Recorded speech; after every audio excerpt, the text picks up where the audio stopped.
Seigneur, ta parole est grande, elle demeure à jamais.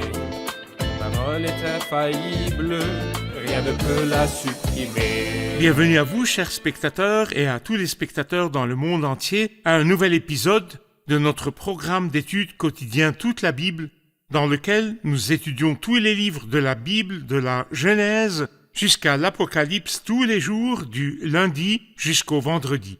Nous sommes arrivés dans notre étude des livres du Nouveau Testament à l'Épître aux Galates, chapitre 1, versets 1 à 10. Permettez-moi au début de l'épisode d'accueillir le ministre du Seigneur qui m'honore au studio, le frère Youssef Riyad. Bienvenue, frère Youssef. Merci, frère Riyad. Nous accueillons aussi notre public, soyez les bienvenus. Frère Youssef, permettez-moi de lire les premiers 10 versets et retourner chez vous pour une question. Oui. De la part de Paul, apôtre établi non par les hommes ni par l'intermédiaire d'un homme, mais par Jésus-Christ et par Dieu le Père qui l'a ressuscité, et de tous les frères qui sont avec moi aux églises de la Galatie. Que la grâce et la paix vous soient données de la part de Dieu notre Père et du Seigneur Jésus-Christ. Il s'est donné lui-même pour nos péchés, afin de nous arracher à l'actuel monde mauvais, conformément à la volonté de notre Dieu et Père, à qui soit la gloire au siècle des siècles. Amen. Je m'étonne que vous vous détourniez si vite de celui qui vous a appelé par la grâce de Christ pour passer à un autre évangile. Ce n'est pas qu'il y ait un autre évangile, mais il y a des gens qui vous troublent et qui veulent déformer l'évangile de Christ. Mais si quelqu'un, même nous ou même un ange venu du ciel, vous annonce un évangile différent de celui que nous vous avons prêché, qu'il soit maudit. Nous l'avons déjà dit et je le répète maintenant, si quelqu'un vous annonce un autre évangile que celui que vous avez reçu, qu'il soit maudit. Maintenant, est-ce la faveur des hommes que je recherche ou celle de Dieu? Est-ce que je cherche à plaire aux hommes?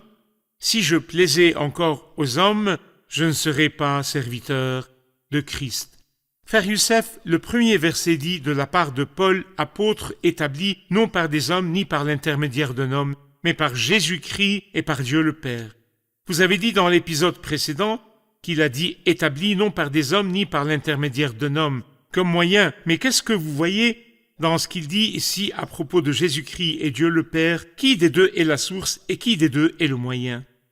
Eh bien, je vois que tous les deux sont la source et le moyen, par Jésus-Christ et par Dieu le Père qui l'a ressuscité. Et il répète la même idée au verset 4. Il s'est donné lui-même pour nos péchés afin de nous arracher à l'actuel monde mauvais conformément à la volonté de notre Dieu et Père. Donc Dieu le Père et le Seigneur Jésus-Christ sont tous les deux hypostases de la divinité. Et ceci nous parle de l'égalité entre les deux. C'est juste, très bien. Quand il dit non par des hommes ni par l'intermédiaire d'un homme, mais par Jésus-Christ et par Dieu le Père qui l'a ressuscité, et de tous les frères qui sont avec moi aux églises de la Galatie. Donnez-moi une idée sur les églises de la Galatie. La Galatie est-elle une place ou plusieurs? Une seule église ou plusieurs églises? En fait, le mot Galatie est dérivé du mot Gaule, qui est la France ancienne. Lorsqu'un groupe a émigré et a fui ce pays en Asie mineure, ils se sont installés dans les régions du nord. Mais l'Empire romain en a élargi le sens. Ils ont donc inclus quelques villes comme Antioche et Pisidie et Lystre et Iconium et Derbe. Toutes ces villes ont été jointes ou ajoutées et c'est pourquoi il ne s'y trouvait pas qu'une seule église, plusieurs églises dans cette région, le district de la Galatie. Il serait bien d'expliquer brièvement le sens du mot « église » à la lumière du Nouveau Testament. Qu'est-ce que l'église? Le mot « église » a 3 significations entre lesquelles j'aimerais distinguer. Une signification compréhensive, une signification temporelle et une signification spatiale. Le sens compréhensif, quand il dit par exemple « Sur ce rocher je construirai mon église et les portes du séjour des morts ne l'emporteront pas sur elle » ou comme le Christ a aimé l'église. Tous les croyants, à partir de la Pentecôte jusqu'à l'enlèvement, ceux-ci sont appelés l'église, l'épouse du Christ, le corps du Christ. À partir de la Pentecôte? À partir de la Pentecôte jusqu'à l'enlèvement. N'y avait-il pas d'église avant le jour de la Pentecôte? Non. Le Christ a parlé de l'église au futur dans l'évangile de Matthieu au chapitre 16. Je construirai mon église. Et dans l'Ancien Testament, il y a une erreur commune que beaucoup de théologiens commettent quand ils parlent de l'église de l'Ancien Testament. L'Église était un mystère, et cela est très évident dans l'Épître aux Éphésiens au chapitre 3. Il n'a pas été porté à la connaissance des hommes des générations passées.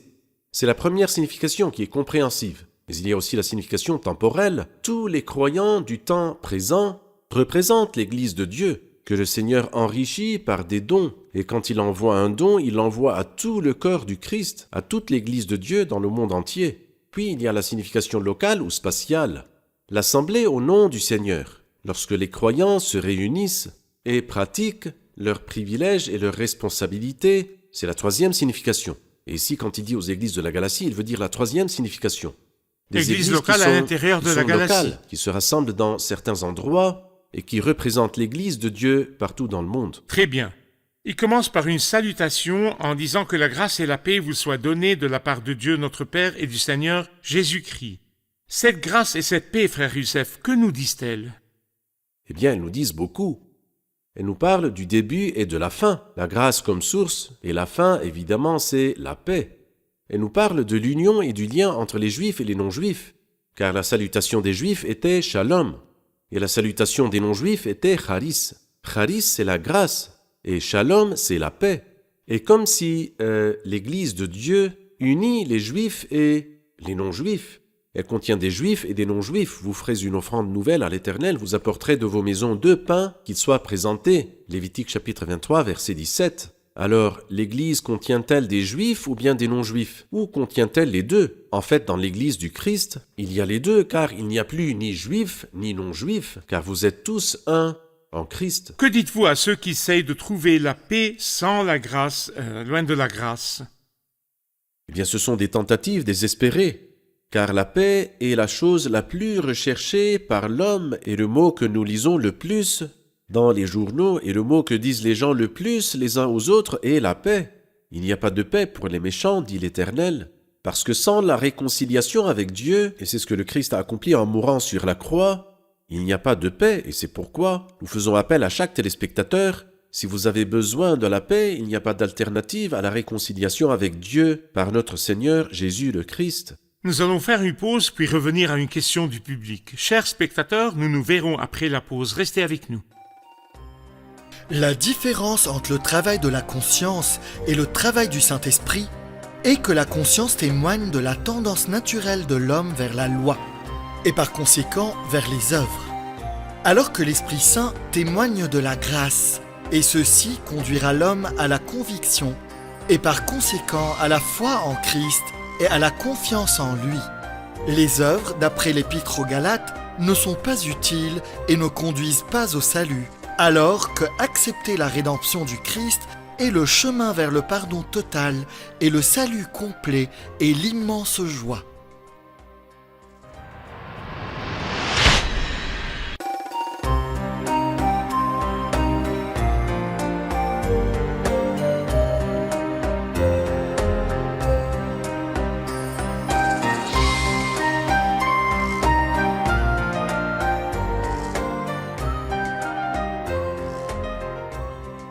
Nous sommes de retour, chers spectateurs, pour prendre une question du public. J'ai une question. Nous avons parlé des qualifications de l'apôtre et nous avons dit qu'il doit avoir pris une mission et avoir été appelé et avoir vu le Christ. Alors, quelle est la différence entre l'apôtre et les gens qui disent qu'ils sont envoyés pour un certain ministère? Frère Youssef, dans notre temps actuel, il y a beaucoup de gens qui disent qu'ils sont des apôtres qui servent le Seigneur et qu'ils ont été envoyés par le Seigneur. Dites-nous s'il vous plaît la différence entre les apôtres et les missionnaires, ou entre la mission pour le ministère et l'appel apostolique. Eh bien, le terme apôtre a été dit d'un certain groupe. Dieu a établi dans l'Église premièrement des apôtres, deuxièmement des prophètes, troisièmement les enseignants, ensuite viennent les miracles. C'est pourquoi il dit, il est monté sur les hauteurs, a emmené des prisonniers, il a fait des dons aux hommes, et c'est lui qui a donné les uns comme apôtres, les autres comme prophètes, les autres comme évangélistes, les autres comme bergers et enseignants. C'est le sens du mot apôtre, les hommes qui ont mis les fondations, intégrés dans la construction dont les fondations sont les apôtres et les prophètes, et ceci n'existe pas aujourd'hui. Et ce sont les dons de la fondation. Ce sont les dons de la fondation, ils n'existent plus parce que la fondation a déjà été mise. Mais y a-t-il des gens qui sont envoyés? Oui, il y a des gens qui sont envoyés. Par exemple, dans la deuxième épître aux Corinthiens, chapitre 8, il dit ces paroles. Concernant les autres, les autres qui accompagnent Tite, ce sont les envoyés de l'Église. Donc il y a quelque chose qui s'appelle envoyé de l'Église. Mais il n'est pas apôtre de Jésus-Christ que le Christ envoie dans le sens que nous venons de clarifier, mettre les fondations de l'Église et transmettre la révélation et être accompagné de prodiges et de dons miraculeux pour confirmer la parole par des signes. D'accord, c'est clair. Si nous retournons au verset 3, que Dieu notre Père et le Seigneur Jésus-Christ vous donne la grâce et la paix, le Christ s'est donné lui-même pour nous sauver de nos péchés, afin de nous arracher au monde présent dominé par le mal, selon la volonté de Dieu, notre Père. Je voudrais que vous nous parliez du sacrifice du Christ qui s'est donné pour nous et de sa place en relation avec le sujet de l'épître aux Galates. Pourquoi a-t-il parlé du sacrifice du Christ en adressant le problème de l'Église de la Galatie? Lorsque nous parlons du Christ et de ce qu'il a fait pour nous, nous trouverons plusieurs expressions, pas moins que 7 expressions qui sont magnifiques à propos de ce qu'il a fait et ce qu'il a sacrifié pour nous. Par exemple, il dit « il s'est dépouillé pour nous ». Et il dit « il s'est humilié lui-même ». Et dit par exemple « il n'a pas recherché ce qui lui plaisait ». S'est donné lui-même. Il dit « il s'est donné lui-même ».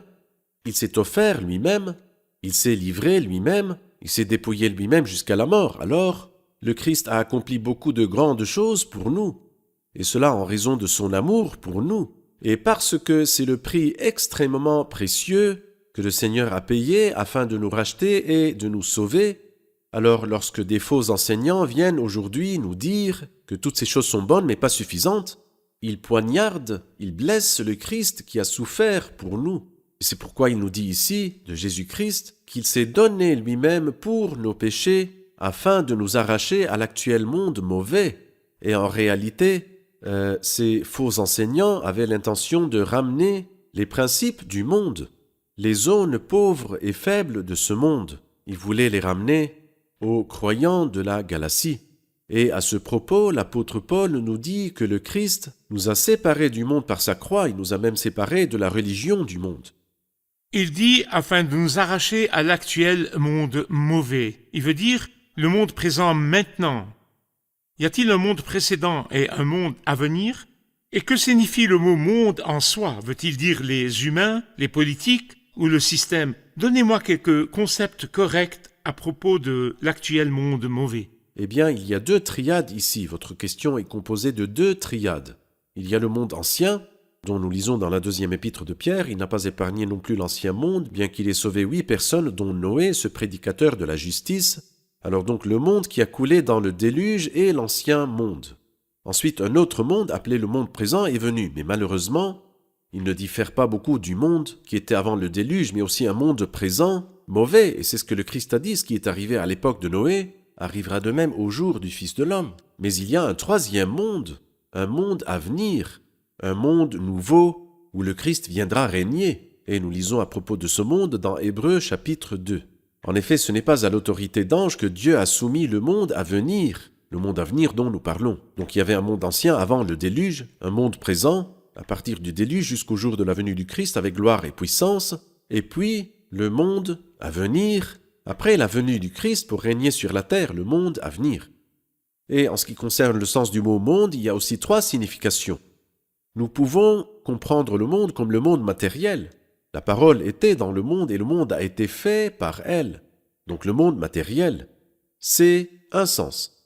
Et les êtres humains, une autre signification. En effet, Dieu a tant aimé le monde qu'il a donné son Fils unique. Alors donc, les inanimés, les montagnes, les fleuves, les arbres, la création merveilleuse créée par le Christ sont un monde. C'est le monde.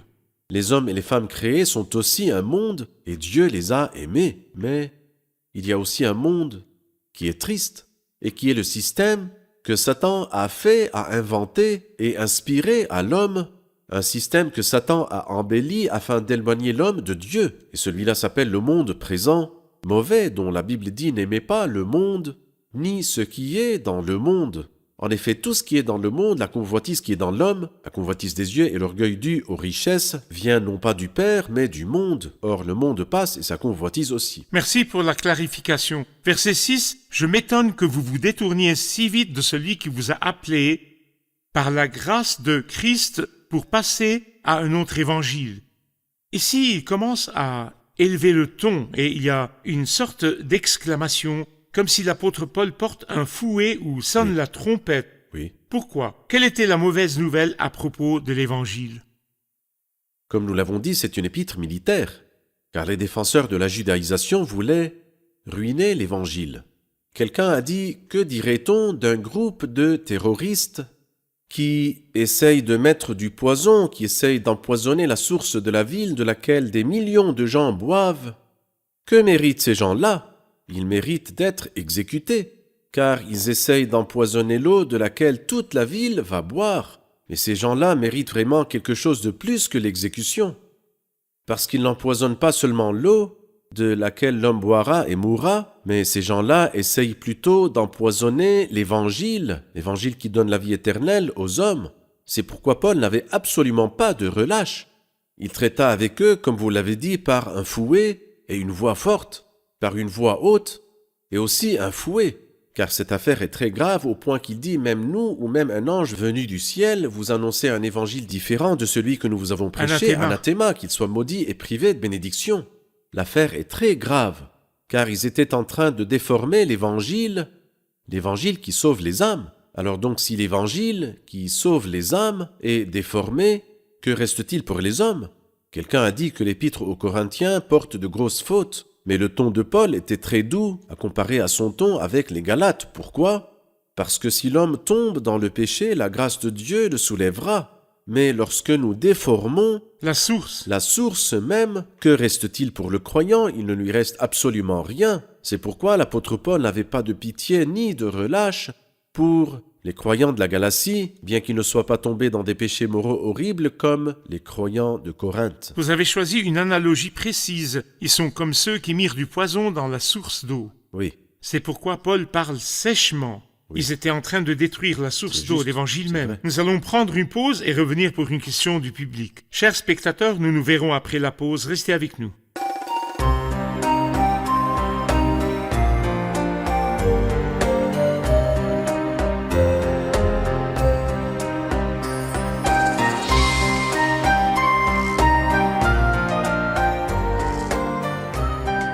Nous sommes de retour, chers spectateurs, pour prendre une question du public. Le premier verset est « Par Dieu, le Père, qui l'a ressuscité ». L'hypostase de Dieu le Père était-il le seul qui a ressuscité le Seigneur Jésus d'entre les morts? Une question importante, frère Youssef. Oui. Le Père était-il le seul qui a ressuscité le Seigneur Jésus d'entre les morts? En fait, la résurrection et toutes les œuvres importantes qui sont liées à la rédemption sont attribuées aux trois hypostases de la divinité. Dieu le Père a ressuscité Jésus, oui, le verset dit cela. Le Christ s'est ressuscité lui-même, oui.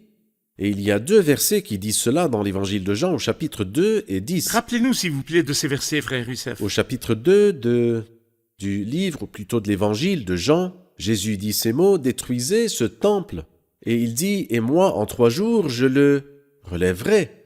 Et l'évangile nous dit, cependant, lui parlait du temple, son son corps. Dans le chapitre 10, au verset 17 et 18, il dit « Ma vie, j'ai le pouvoir de la donner et j'ai le pouvoir de la reprendre.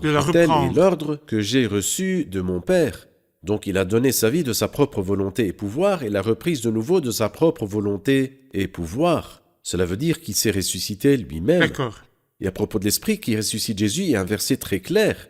Dans 1 Pierre 3, 18, il dit « Il a souffert une mort humaine, mais il a été rendu à la vie par l'Esprit. » Et cela veut dire que le Saint-Esprit a ressuscité Jésus et lui a donné la vie. Parfait. Merci pour la clarification.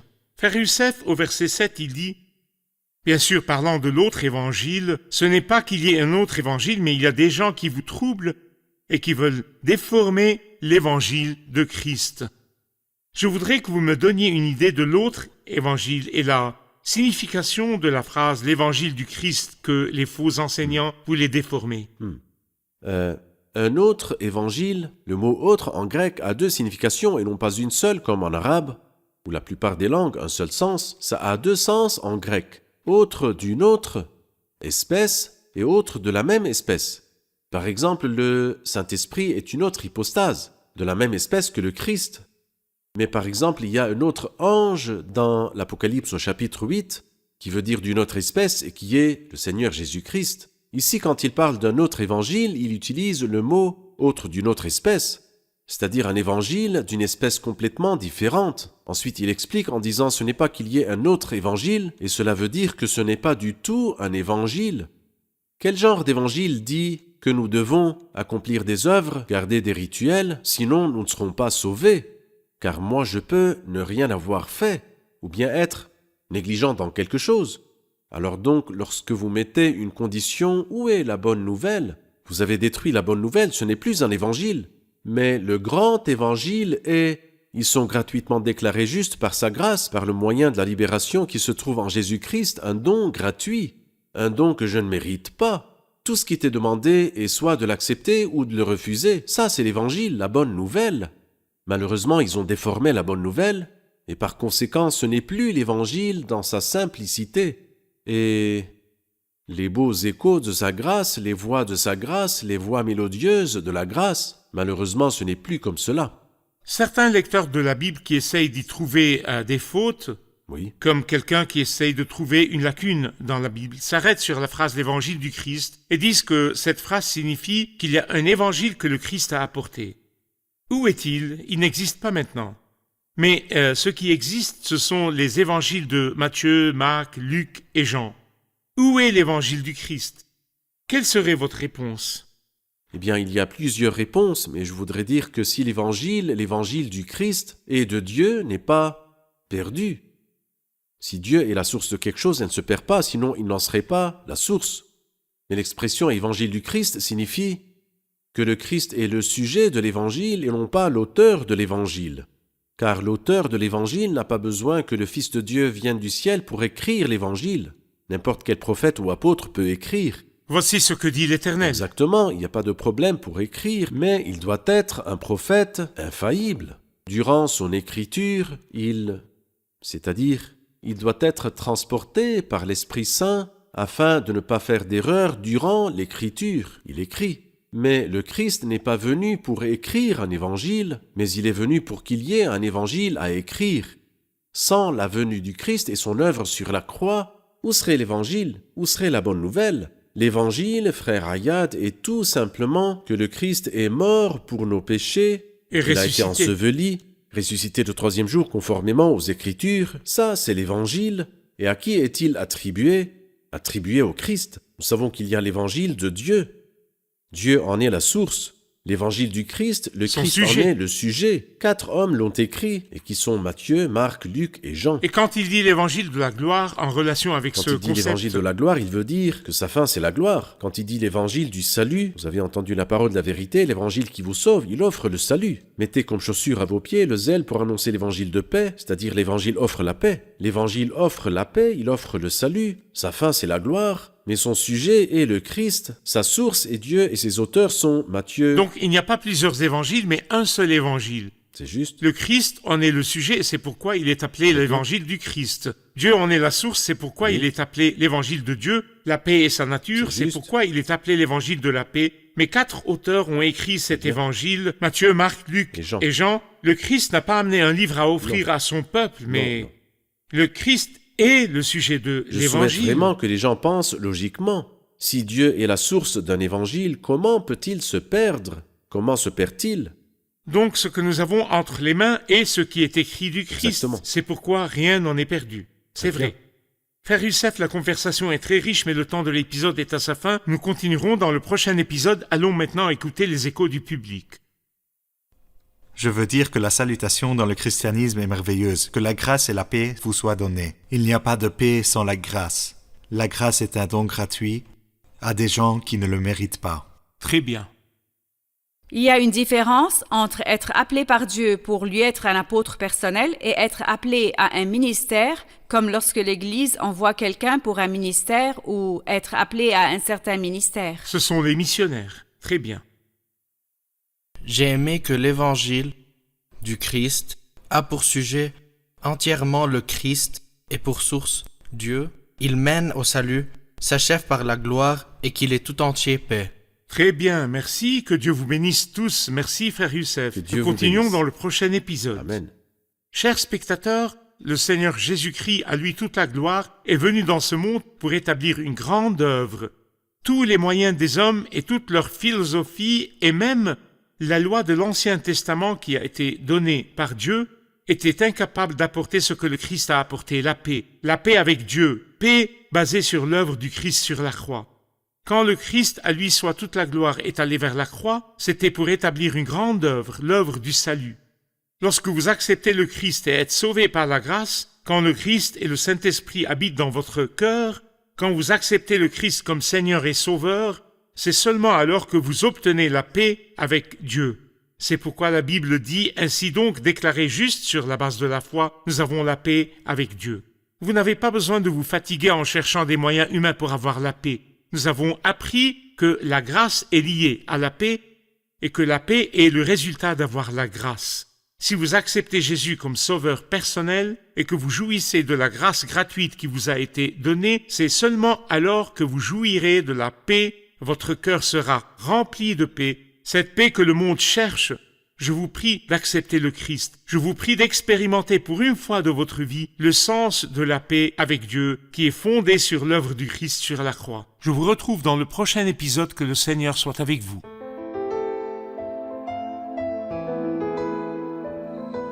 Seigneur, ta parole est grande, elle demeure à jamais. Ta parole est infaillible, rien ne peut la supprimer.